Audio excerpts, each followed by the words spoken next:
हाय लोगोफोर, नोंथांमोननि गेजेराव दिनै मोनसे शायरी भिडिअ लानानै फैदों। शायरीखौ दैथायहरदों रन बर' डिस्ट्रिक्ट चिरांनिफ्राय। बिथाङाबो मोनसे इउटुब चेनेल दं। बिथांनि चेनेलनि लिंकखौ आंनि डिसक्रिप्शनाव होनानै दोनदों।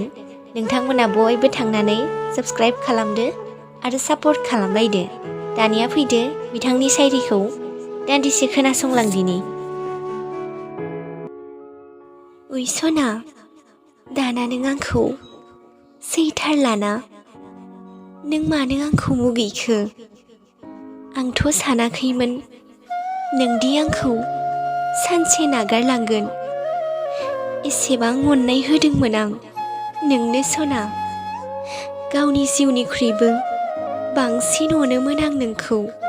मा सना, आंनि अननाया नोंनि थाखाय थोजासे नङामोन नामा?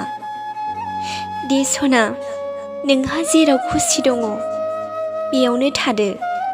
नाथाय सना, नोंनि होलांनाय रादायखौ आं माब्लाबाबो बावनो हानाय नङा।